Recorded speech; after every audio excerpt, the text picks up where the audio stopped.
Hi అండి, అందరికీ నమస్కారం. ఈరోజు మరొక మంచి వీడియోతో మళ్ళీ మీ ముందుకు వచ్చేసానండి. ఈజీగా సింపుల్గా క్యాప్సికమ్ టమాటాతో కర్రీని ఏ విధంగా తయారు చేసుకోవాలి అనేది ఈరోజు మన వీడియో అయితే పెట్టానండి. చూడని వారు ఎవరన్నా ఉంటే చూసి ఒక్కసారి ట్రై చేసి ఎలా వచ్చిందనేది కామెంట్ చేయండి, లైక్ చేయండి, షేర్ చేయండి, మన ఛానల్ని సబ్స్క్రైబ్ చేసుకోండి. ఇలాగా టమాటా క్యాప్సికమ్ కర్రీ చాలా టేస్టీగా ఉంటుందండి. రైస్, చపాతి, పూరీల్లోకి చాలా టేస్టీగా మంచి గ్రేవీతో చాలా కలర్ఫుల్ గా కనిపిస్తుందండి. టేస్ట్ కూడా చాలా బాగుంటుంది.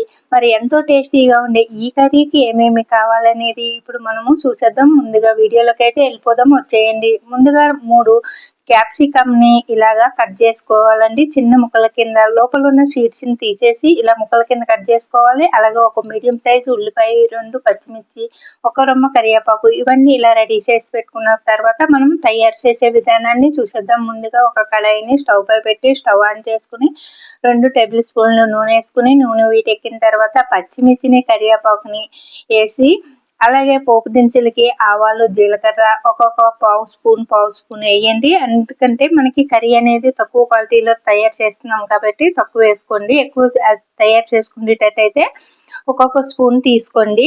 ఇక్కడ వచ్చేసి నేను 3 క్యాప్సికమ్ తీసుకున్నానండి. అంటే ఒక ఇద్దరికి సరిపడా కర్రీని అయితే ఇక్కడ చేసి మీకు చూపిస్తున్నాను. ఇప్పుడు మనకి ఇలా ఒకసారి వేపించుకున్న తర్వాత ఒక టేబుల్ స్పూన్ మినపప్పు వేసుకుని వేపించుకోండి. మినపప్పు వేయడం వల్ల కర్రీకి టేస్ట్ బాగుంటుంది. అలాగే మినపప్పు గుళ్ళు కూడా వేగిన తర్వాత మనకి ఉల్లిపాయ ముక్కలు కట్ చేసి పెట్టుకున్నాం కదండి సన్నగా, ఈ ఉల్లిపాయ తరుగును కూడా వేసి దూరగా వేపించుకుందాము. అలాగే అల్లం పేస్ట్ ను కూడా ఇందులోకి ఒక అర స్పూన్ అల్లం పేస్ట్ ని వేసుకుందామండి. ముందుగానే చెప్పినట్టుగా నేను ఎక్కువ మోతాదులో అయితే తయారు చేస్తలేదు కదండి, ఇద్దరికి సరిపడా కాబట్టి అర స్పూన్ వేసుకున్నాను అల్లం పేస్ట్ అనేది. ఎక్కువ నలుగురికి చేసేటట్టు అయితే ఒక టేబుల్ స్పూన్ అల్లం పేస్ట్ వేసుకోండి.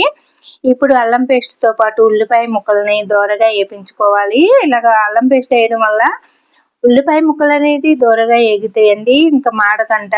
అలాగే ఈక్వల్ గా రెండు కూడా అల్లం కూడా మాడకంట, ఈక్వల్ గా రెండు కూడా ఇలా ఈక్వల్ గా వేగుతాయి. ఇలా వేగిన తర్వాత మనము చిన్న ముక్కల కింద కట్ చేసుకున్న క్యాప్సికమ్, అంటే దొడ్డు మిర్చి అంటారండి, సిమ్లా మిర్చి అని కూడా అంటారు వీటిని, మరి ఒక్కొక్క దగ్గర ఒక్కొక్క పేరుతో పిలుస్తారు కదండి. వీటిని వేసుకుని ఇలాగా ఉల్లిపాయ ముక్కలతో పాటు ఇలాగ దోరగా వేపించుకుందామండి. ఇవి ఎగుతున్నప్పుడే మనము ఒక టమాటాని కడిగి శుభ్రంగా చిన్న ముక్కల కింద కట్ చేసుకుందామండి. ఇవి వేగిన తర్వాత మనము సన్నగా కట్ చేసుకున్న టమాటా ముక్కలను కూడా వేసుకుందాము. ఇలా బాగా మగ్గిన టమాటా ముక్కలు వేయడం వల్ల మనకి చూడండి చాలా కలర్ఫుల్ గా కనిపిస్తుంది కదా, టేస్ట్ కూడా చాలా బాగుంటుందండి. అలాగే కర్రీకి గ్రేవీ కూడా వస్తుంది. చూడండి ఇప్పుడు దీన్ని ఇలాగ వేపించుకున్న తర్వాత మనం టమాటా ముక్కలు కూడా వేసుకున్నాం కదండి. టమాటా ముక్కలతో పాటు వేపించుకుంటూ దీంట్లోకి పావు స్పూన్ పసుపు, అర స్పూన్ కారము, అర స్పూన్ సాల్ట్ వేసి ఇలా వేపించుకోవాలి. ఇలా కలుపుకున్న తర్వాత దీంట్లోకి ఒక పావు స్పూన్ గరం మసాలా కూడా వేసుకుందామండి. గరం మసాలా వేయడం వల్ల మనకి టేస్ట్ బాగుంటుంది కర్రీకి అనేది.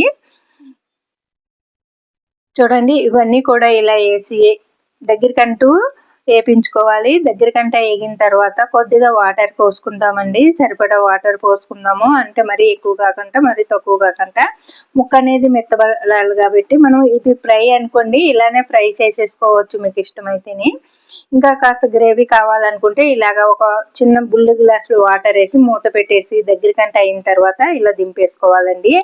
దింపుకున్న తర్వాత మనకి దగ్గరికి అయిన తర్వాత మనము ఒక 2 మినిట్స్ తర్వాత మూత తీసి చూస్తే కర్రీ అనేది రెడీ అయిపోయింది కదండి. ఇప్పుడు ఈ కర్రీని ఇలాగా మనకు పర్ఫెక్ట్ గా సరిపోయింది. ఒక గిన్నెలోకి అయితే తీసేసుకున్నానండి. చూడండి చాలా కలర్ఫుల్ గా మంచి గ్రేవీతో మంచి టేస్ట్ తో ఉండే క్యాప్సికమ్ టమాటా కర్రీ రెడీ అయిపోయింది. చూసారా చాలా గ్రేవీ తోటి ఉంది కదా. ఇది వచ్చేసి రైస్, చపాతి, పూరీల్లోకి చాలా బాగుంటుంది. నచ్చితే లైక్ చేసి షేర్ చేసి మన ఛానల్ సబ్స్క్రైబ్ చేసుకోండి.